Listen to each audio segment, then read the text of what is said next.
अस्सलाम वालेकुम। जमात शशुम मज़मून Urdu bridge course की 43वें दिन की सरगर्मी में आज हमें कुछ नुकात के ज़रिए कहानी लिखना सीखना है। प्यारे बच्चों, आओ मालूम करें में आपको कुछ नुकात दिए गए हैं, जैसा कि आसमान, सूरज, सुबह, अहमद। और इन नुकात की मदद से एक छोटी सी कहानी तैयार करके आपको बताई गई है। वो कहानी है, अहमद रोज़ाना की तरह आज भी सुबह जल्दी उठा, जल्दी फजर की नमाज की तैयारी की। नमाज के बाद वो काफ़ी देर तक मैदान पर दोस्तों के साथ रहा। वो क्या देखता है कि अचानक आसमान में काले काले बादल आ गए और सूरज छुप गया है। वो सोचने लगा कि अब ज़ोरदार बारिश हो सकती है। वो दौड़ता हुआ अपने घर वापस आ गया। तो इस तरह से आसमान, सूरज, सुबह और अहमद, ये 4 नुकात की मदद से कहानी तैयार करके बताई गई है। अब आओ अहलियत पैदा करें में आपको और 4 नुकात दिए गए हैं, जिसकी मदद से छोटी सी कहानी तैयार करने की अहलियत पैदा करना है।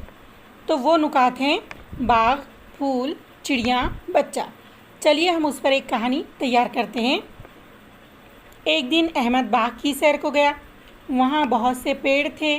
उन पेड़ों पर रंग बिरंगे फूल खिले हुए थे। एक पेड़ पर बहुत खूबसूरत घोंसला था, जिसके अतराफ बहुत सी चिड़ियाँ उड़ती फिर रही थीं। उस घोंसले में एक छोटा सा चिड़िया का बच्चा सर निकाल कर बाहर देख रहा था। तो प्यारे बच्चों, हमने बाग, फूल, चिड़िया, बच्चा, इन नुकात की मदद से अपने दिल से कहानी तैयार की। अब आओ मश्क करें में और 4 नुकात दिए गए हैं, स्कूल, मैदान, दोस्त, उस्ताद। तो इन नुकात की मदद से आपको एक मुख्तसर कहानी तैयार करना है।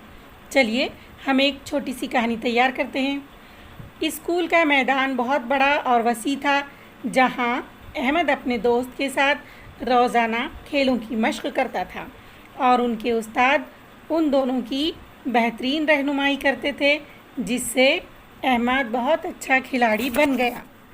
तो प्यारे बच्चों, इन नुकात को हमने अपनी कहानी में इस्तेमाल करके एक छोटी सी कहानी तैयार की। अब आपको चैलेंज के तौर पर मुख्तलिफ़ कुतुब से कहानियाँ जमा करना है। उम्मीद करती हूँ 43वें दिन की ये सरगर्मियाँ आपकी समझ में आ गई होगी। मिलते हैं अगली वीडियो में। अल्लाह हाफिज़।